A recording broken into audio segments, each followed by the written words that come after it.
الرجیم بسم اللہ الرحمن الرحیم واذکروا اللہ فی ایام معدودات. حج کے مسائل اور احکام اللہ تعالیٰ بیان فرما رہے ہیں. عرفات سے واپس مزدلفہ اور مزدلفہ سے آگے منا واپس آنے تک اللہ تعالیٰ نے اس سے پہلے احکام بیان فرمائے ہیں. اور اس کے بعد منا میں 3 دن جو قیام ہوتا ہے، یا 4 دن کہہ لیجیے، 3 دن کہہ لیجیے، ایام تشریق کا 10 ذوالحج جو ہے یہ یوم نحر کہلاتا ہے، قربانی کا دن. اس کے بعد جو 3 دن ہیں 11، 12، 13، یہ نبی صلی اللہ علیہ وسلم نے فرمایا کہ ذکر کے دن ہیں اور کھانے پینے کے دن ہیں. یہ 3 دن ایام تشریق کہلاتے ہیں. اور تینوں دن ایام نحر بھی قربانی کا دن ہے، اور اگلے 3 دن جو ہیں 11، 12، 13 یہ بھی قربانی کے دن، کھانے پینے کے دن ہیں. 3 دنوں میں اور یوم نحر میں، یعنی 4 دنوں میں انسان قربانی کر سکتا ہے. اب یہاں جو معدودات کا ذکر ہے، یہ انہی ایام تشریق کا ذکر اللہ تعالیٰ فرما رہے ہیں کہ یہ جو ایام تشریق ہیں، جو اب منا میں تم نے دن گزارنے ہیں، یہ ذکر کے دن ہیں. اللہ کا خوب ذکر کرو ان دنوں میں. ان دنوں میں کام کیا ہے کرنے والے حاجیوں کے لیے؟ رمی جمرات کا خاص کام ہے، اور رمی جمرات کے لیے بھی نبی صلی اللہ علیہ وسلم نے یہی بات ارشاد فرمائی ہے کہ رمی جمرات جو ہے اللہ کا ذکر قائم کرنے کے لیے ہے. رمی کرنے سے پہلے بھی اللہ اکبر کہنے کا حکم ہے، اور رمی کرنے کے بعد بھی دعا کرنے کا حکم ہے. اور رمی کا عمل جو ہے یہ بذات خود بھی بعض لوگ یہ سمجھتے ہیں کہ رمی جو ہے یہ شیطان کو کنکریاں ماری جاتی ہیں.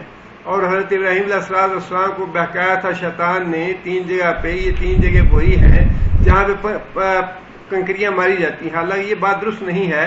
بات درست وہی ہے جو رسول اللہ صلی اللہ علیہ وسلم نے ارشاد فرمائی ہے کہ یہ سارا جو حج کے مناسک ہیں، یہ سارے کے سارے اللہ کی رضا کے لیے، اللہ کے ذکر کے لیے، اللہ کی اطاعت اور فرمان برداری کے لیے ہیں.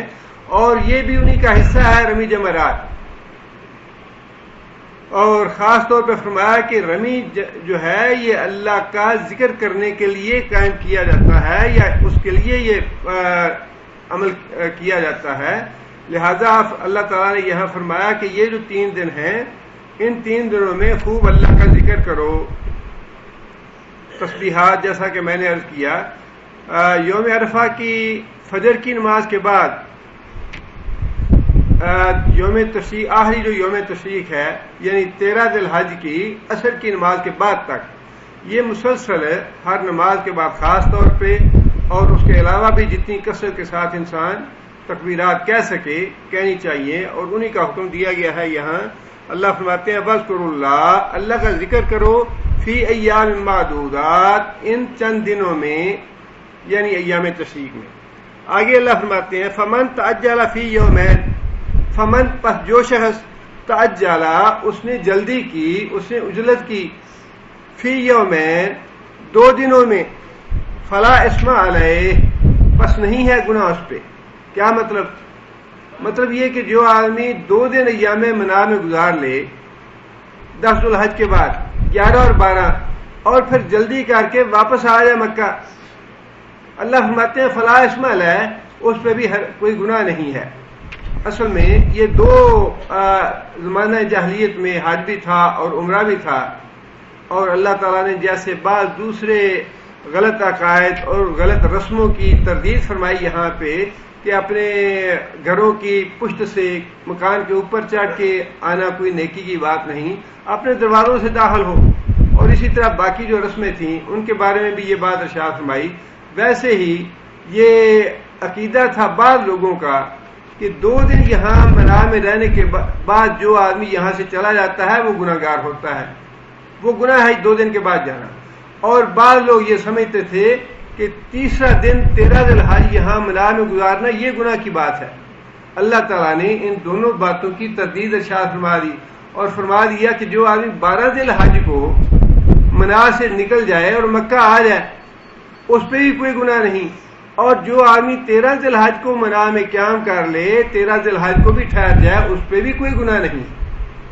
دونوں صورتوں کو اللہ تعالیٰ نے جائز قرار دے دیا، اور جو زمانہ جاہلیت کی غلط رسم تھی اس کی اللہ تعالیٰ نے تردید فرما دی۔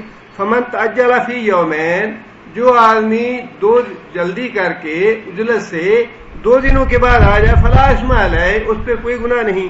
ومن تأخر، اور جو آدمی 1 دن کی تاخیر کر لے، 12 کی بجائے 13 ذی الحج کو واپس آئے، اللہ فرماتے ہیں فلا اثم علیہ، اس پہ بھی کوئی گناہ نہیں ہے۔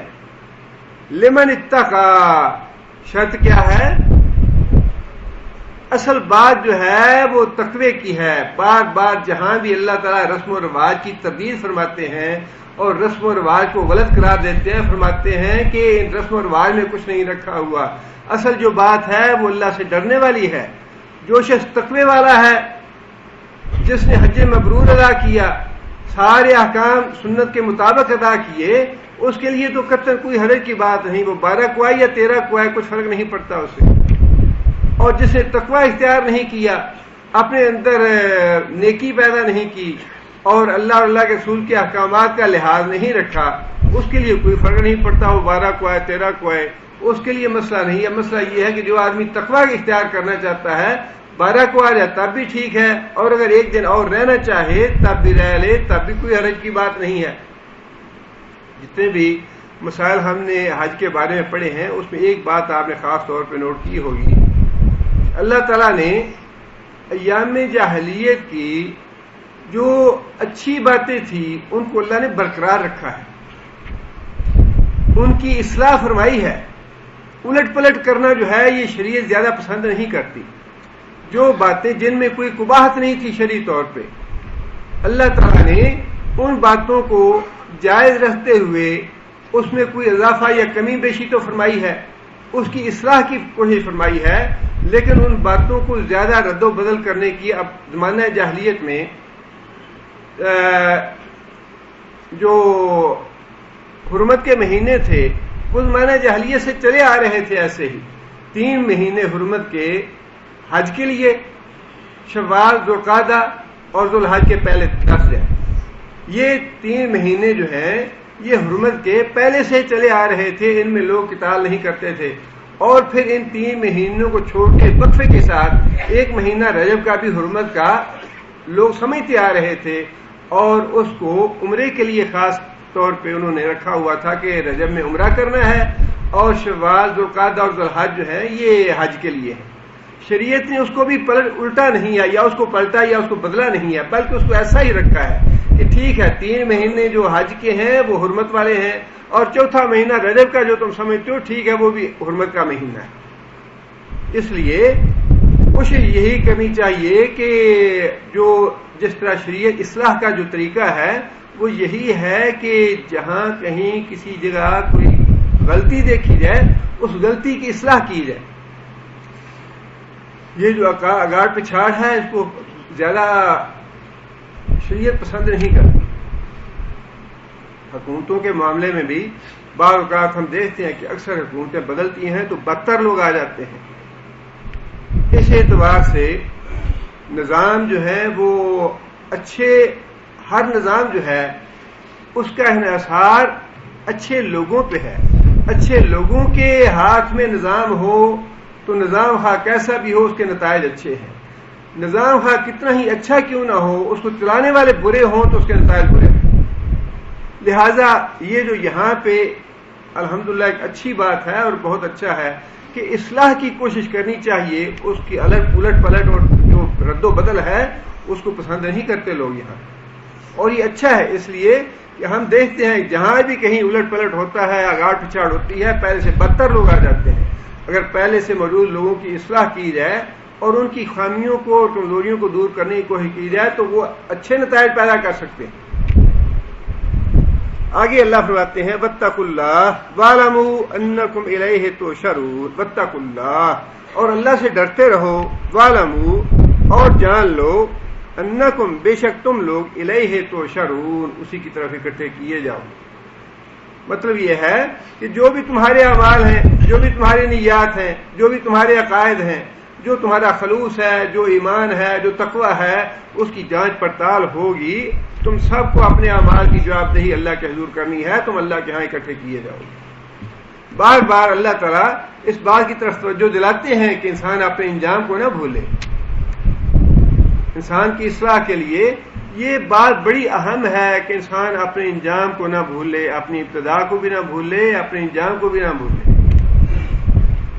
اگر انسان کو اپنی ابتدا یاد رہے کہ میری ابتدا کیا ہے، فَلْيَنْظُرِ الْإِنسَانُ مِمَّا خُلِقَ، غور کرنا چاہیے کہ ہے کیا یہ حقیر چیز، کتنی گندی چیز ہے جس سے ہم نے اس کو بنایا ہے. جب بن کے آ گیا تو بڑا اکڑ کے حضرت صاحب بن گیا ہے، پیر صاحب بن گیا ہے.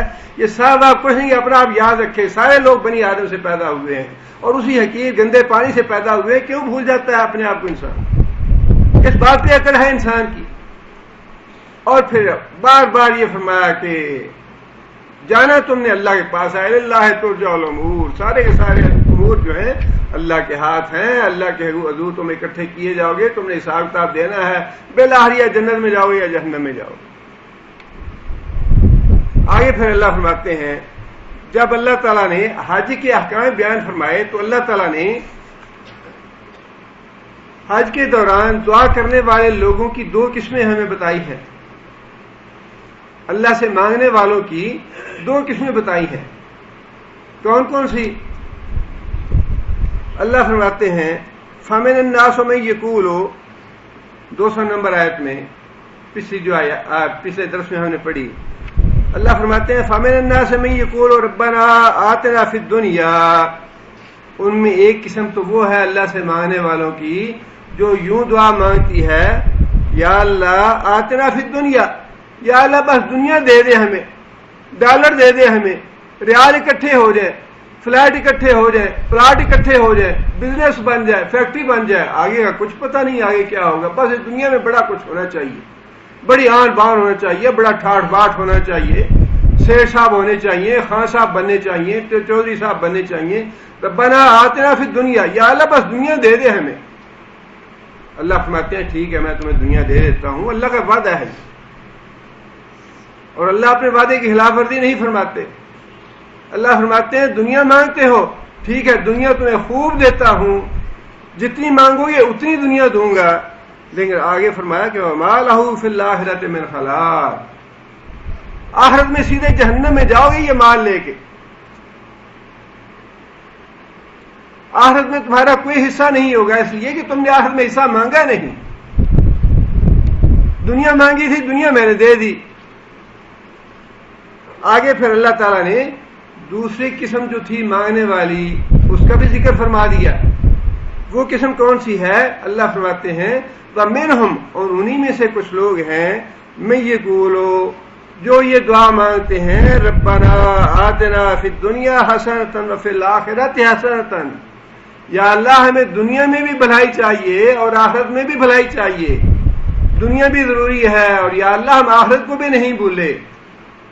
یا اللہ ہمیں آخرت بھی درکار ہے، آخرت میں تیری جنت چاہیے، تیری جنت کی نعمتیں چاہیے. یا اللہ تیرا دیدار ہونا چاہیے، یا اللہ تیری رضا حاصل ہونی چاہیے. یا اللہ آخرت کی نعمتیں بھی ہمیں دینا، دنیا بھی دے اور آخرت بھی دے. وقنا عذاب النار، اور یا اللہ آگ کے عذاب سے بچا لینا.